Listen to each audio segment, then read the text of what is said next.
Nama pedang ini Naga Puspa. Selamatkan dia. Jangan sampai jatuh ke tangan pendekar berwatak jahat.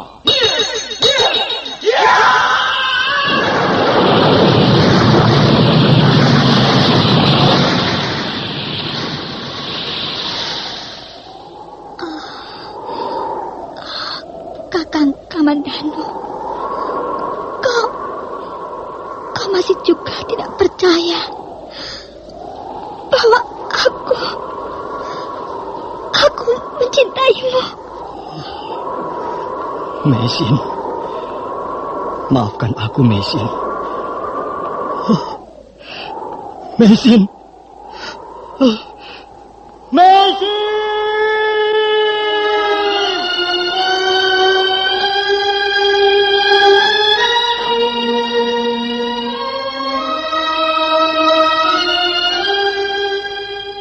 Tutur Tinula.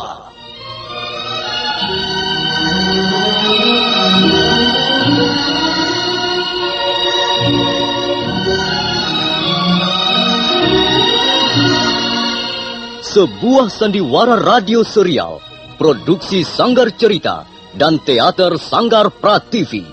Sebuah kisah dengan latar belakang sejarah runtuhnya Singasari dan berdirinya Kerajaan Majapahit.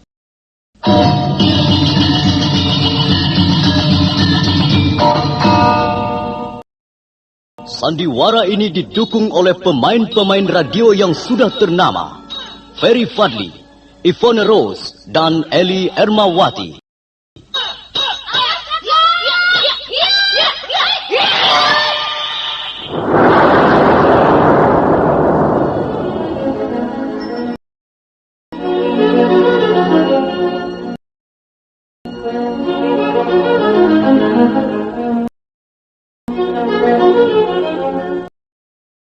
Naskah ditulis dan diolah oleh S. Tijab, hiasan musik dan sutradara C. Ispriyonoka. Kali ini mengetengahkan episode ke-14 dengan judul Keris Empu Gandring.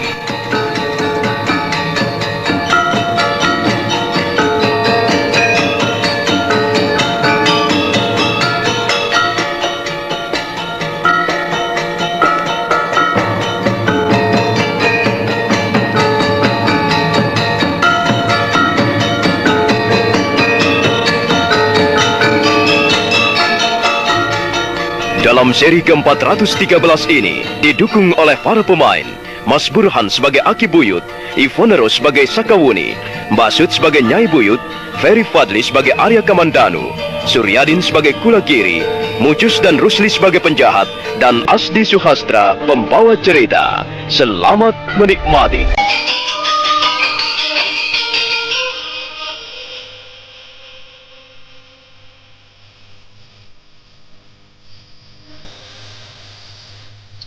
Arya Kamandanu dan Sakawuni tiba di desa Gedang Selirang.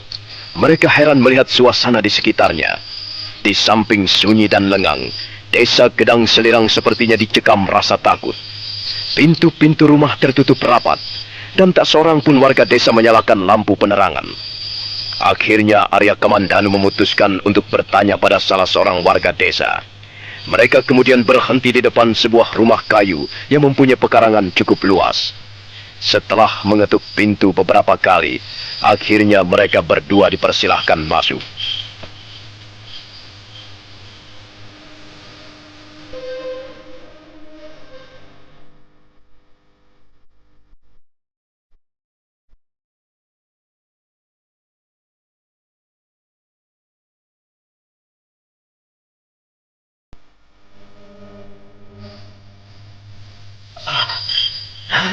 Lihat, Nyai, kita harus bersyukur. Ternyata tuan-tuan ini bukanlah orang-orang jahat. Maaf, Aki. Apakah kami menampakkan ciri-ciri orang jahat? Bukan begitu, Nini. kami, juga warga desa Gedang Selirang yang lain. Semuanya sekarang ini sedang dicekam rasa takut. Semula saya melarang Aki membukakan pintu untuk kalian. Nampaknya kehadiran kami dicurigai. Benarkah demikian, Nyai? Benar, Tuan. Kami tidak tebeng aling-aling. Kami memang semula mencurigai Tuan-tuan. Kelihatannya desa ini kurang aman. Bukan hanya desa Gedang Selirang ini, tapi hampir seluruh desa yang menutup daerah perbukitan ini merasa kurang aman. Akhir-akhir ini banyak sekali kaum perusuh berkeliaran di jalan-jalan. Mereka merampok, membunuh, dan melakukan tindakan-tindakan kekejaman yang lain terhadap warga desa. Dan mereka tidak pandang bulu. Bahkan anak-anak kecil banyak yang jatuh menjadi korban keganasan mereka. Apakah jumlah mereka cukup banyak, Aki? Konon kabarnya jumlah mereka tidak kurang dari 100 orang, Tuan. Entahlah mereka berasal dari golongan mana. Tapi yang jelas kehadiran mereka selalu membuat susah warga desa. Seharusnya pemerintah Majapahit segera turun tangan, Tuan. Benar, Tuan. Kalau gerombolan pengacau seperti itu tidak segera ditumpas, kasihan rakyat kecil. Bukankah demikian, Aki? Iya, benar, Nyai, benar. Akhirnya rakyat kecil juga yang menjadi korban. Sebab mereka itu lemah. Mereka itu tidak berdaya.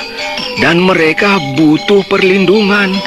Maaf, Aki. Apakah karena itu warga desa Gedang Selirang tidak berani keluar rumah setelah malam tiba? Ketika kami masuk desa ini, kami tidak berpapasan dengan seorang manusia pun. Pintu-pintu dan jendela tertutup rapat. Iya, Dan kami tidak melihat ada cahaya lampu penerangan di emper-emper rumah. Iya, memang benar, Nini. Kami tidak berani membuka pintu ataupun jendela, apalagi menyalakan lampu penerangan. Rasanya sumpek sekali, Nini. Biasanya kami menyalakan beberapa buah lampu untuk menerangi ruangan ataupun untuk penerangan di halaman rumah. Iya. Tapi semenjak terjadi kerusuhan di mana-mana, maka kami terpaksa hidup dalam keadaan gelap seperti ini. Iya. Bagaimana dengan kepala desa Gedang Selirang? Bagaimana sikapnya? Mestinya kepala desa mengerahkan kaum laki-laki untuk berjaga-jaga. Apakah di desa ini jumlah laki-lakinya cukup sedikit, Aki? Ya, jumlah mereka sebenarnya cukup lumayan, Nini. Tapi sekalipun mereka laki-laki dewasa, mereka tidak mempunyai kemampuan ulah kanuragan. Mereka hanyalah laki-laki yang biasa memegang cangkul ataupun sabit. Mereka tidak biasa berkelahi, Nini. Jadi begitulah. Barangkali kepala desa menganggap tidak akan ada gunanya untuk mengadakan perlawanan kalau suatu ketika kaum perusuh itu datang menyerbu ke desa Gedang Selirang. Oh, kasihan sekali. Iya, Tuan. Memang kasihan sekali. Tapi kami tidak bisa berbuat apa-apa. Aki, pastilah mereka. Matikan saja lampunya. Nanti mereka datang ke tempat ini. Matikan saja lampu itu. Tunggu sebentar, Nyai. Maaf, Tuan. Kita terpaksa bicara dalam keadaan gelap. Lampu ini harus segera dimatikan. Sebab kalau tidak, bisa mendatangkan kecurigaan mereka, Tuan. Tunggu, Aki. Tunggu dulu. Saya kira Aki dan Nyai tidak perlu merasa takut. Apa maksud Tuan? Kami tidak boleh merasa takut. Maaf, Tuan. Kami ingin bersikap wajar-wajar saja. Saya kira tak ada seorang pun warga desa Gedang Selirang tidak merasa takut, Tuan. Dan saya rasa kami tidak perlu merasa berani. Maaf, Aki. Kalau memang orang-orang itu nanti kembali lagi kemari, biarlah kami yang akan menghadapi mereka. Ya, Aki. Aki dan Nyai tidak usah gentar. Dan biarkan saja lampu itu menyala. Oh iya, apakah Aki masih mempunyai simpanan sedikit minyak jarak? Ada, Tuan, ada. Tapi untuk apakah minyak jarak itu? Kita akan menyalakan beberapa buah lampu lagi. Kukira di ember rumah ini perlu dinyalakan 2 buah lampu. Juga di sudut halaman sana. Tuan, apa maksud Tuan? Tuan tidak ingin mengundang bahaya ke rumah ini, bukan? Sama sekali tidak, Ki. Kami hanya ingin bertemu dengan mereka. Kami ingin berkenalan dengan mereka.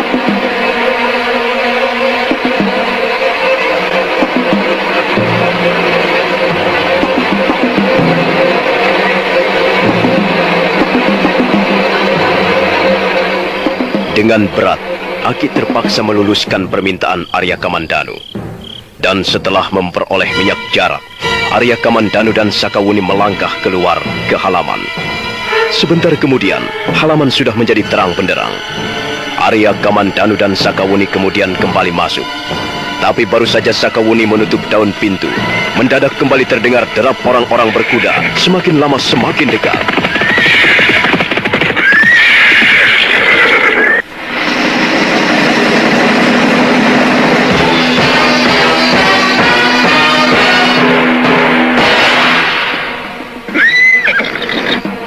Siapa ini?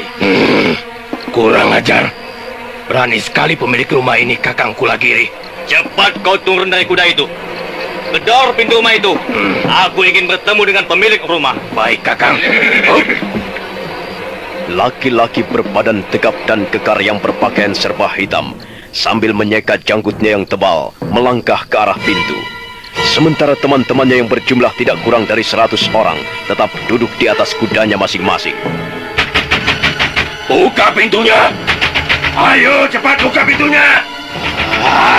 Cepat buka pintunya! Atau kau ingin pintu rumahmu ini kudobrak, ha?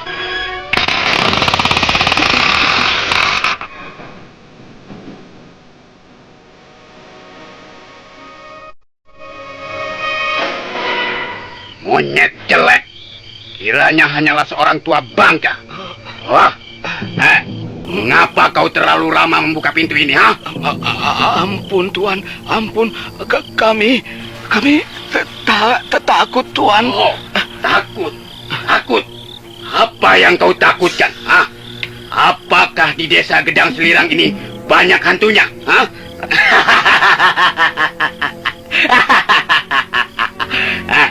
Kakang Kulagiri, bagaimana nih, Kakang?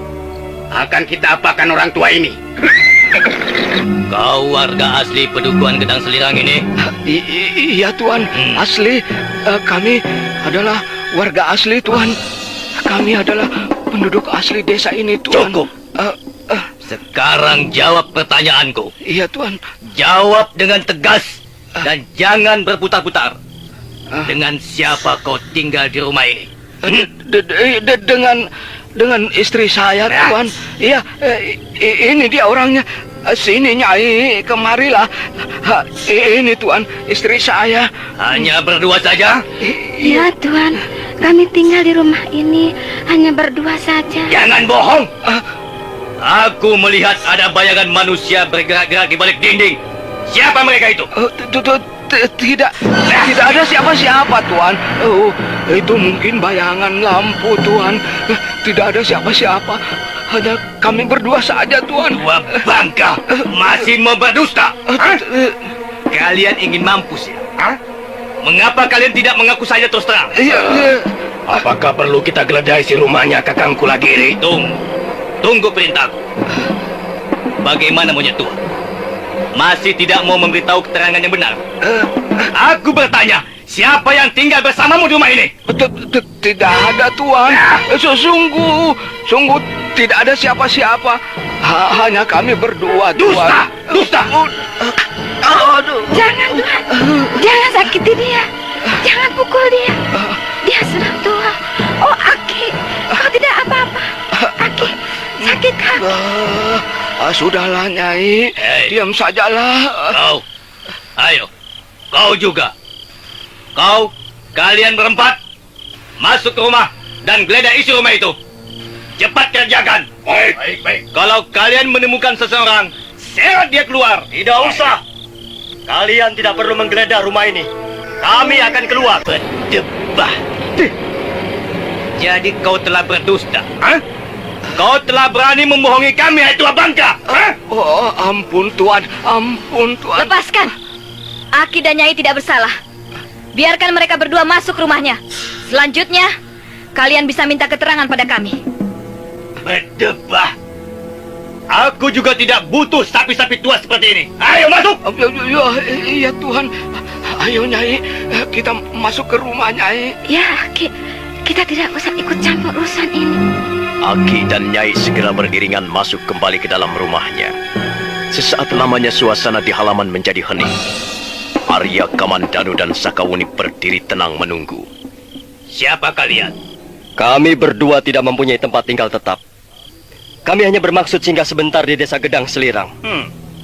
Kulihat kalian berdua cukup mempunyai keberanian.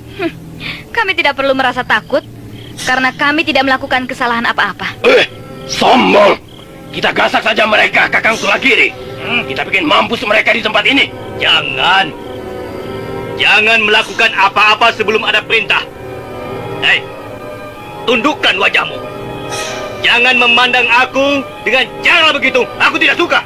Kalau kau tidak suka, kaulah yang harus menundukkan wajahmu. Berdebah, setan belang. Orang ini bodoh sekali. Hei, kau juga, dan kau. Kalian berlima, cepat kerjakan perintahku. Angkat dua orang itu, ikat kuat-kuat, dan seret dengan kuda di sepanjang perjalanan kita nanti. Cepat kerjakan.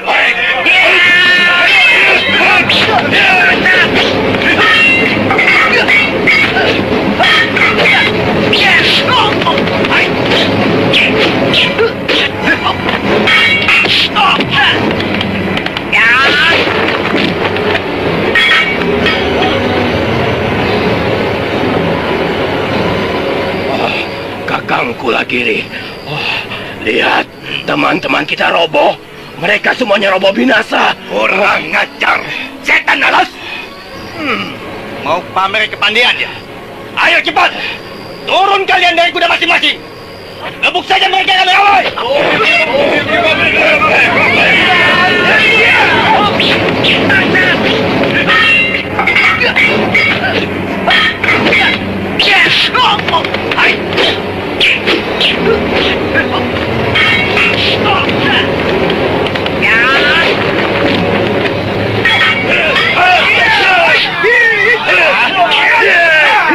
Arya Kamandanu dan Sakawuni segera mengamuk dengan jurus-jurus ilmu kanuragan naga puspa tahap kedua. Arya Kamandanu telah dapat merobohkan beberapa orang lawannya. Demikian pula Sakawuni dengan jurus-jurus angin lengan seribunya. Pendekar wanita itu membuat musuhnya terjungkal kalang kabut. Hanya dalam waktu yang tidak terlalu lama, mereka berdua sudah dapat membinasakan puluhan orang.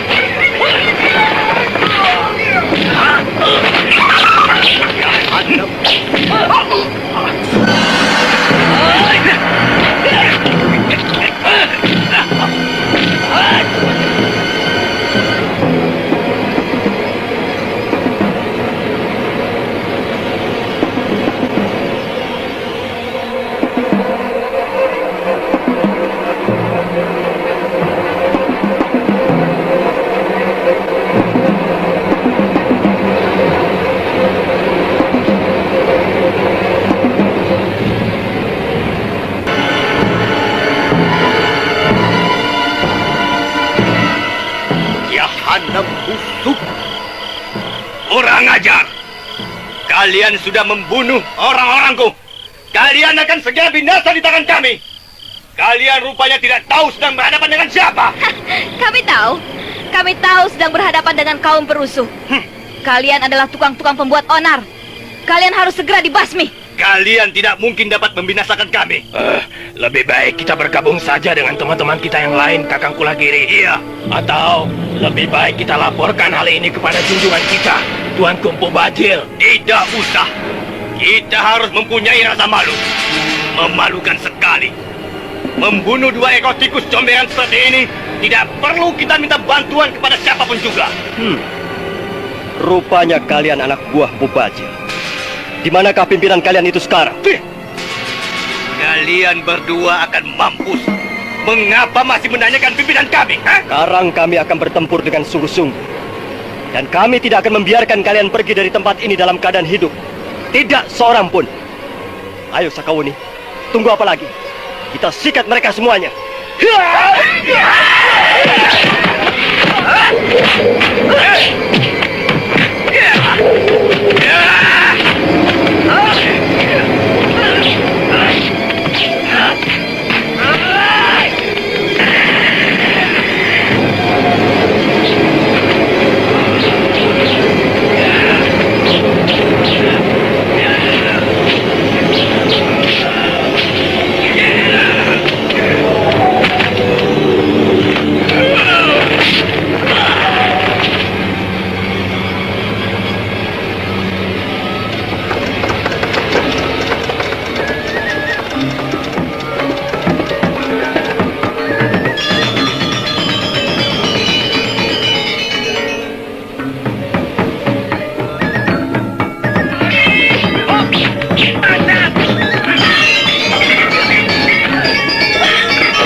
Kembali terjadi pertarungan sengit.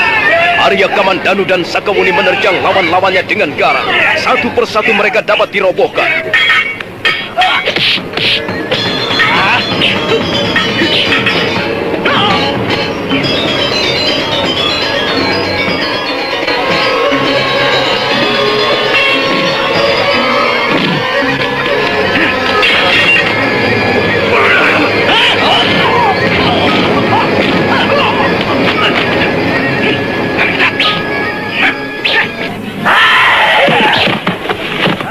Arya Kamandanu dan Sakawuni kembali menyerbu. Mereka baru tahu bahwa lawan-lawannya adalah anak buah Empu Bajil. Karena itu mereka sekarang bertarung dengan sungguh-sungguh. Dalam dua gebrakan awal, Arya Kamandanu sudah membuat 3 orang musuhnya jatuh berkelojotan. Demikian pula Sakawuni. Jurus-jurus angin lengan seribunya yang dahsyat segera berkeliaran mencari sasaran.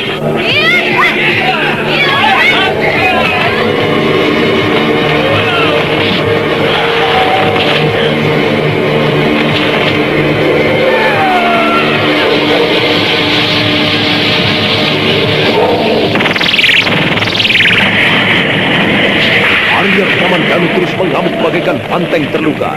Tendangan-tendangan dan pukulan-pukulannya bersarang di bagian-bagian berbahaya. Puluhan orang bergelimpangan di halaman. Sakawuni tidak mau ketinggalan. Jurus-jurus lengan seribunya segera meminta korban. Malam itu di halaman rumah seorang warga desa Gedang Selirang telah terjadi pembantaian besar-besaran. Ulah kiri menjadi kejut, nyalinya menjadi ciut. Tapi dia tidak bisa berbuat sesuatu karena Arya Kamandanu segera membunuhnya. Jangan lari. Kau juga harus mampus malam ini juga.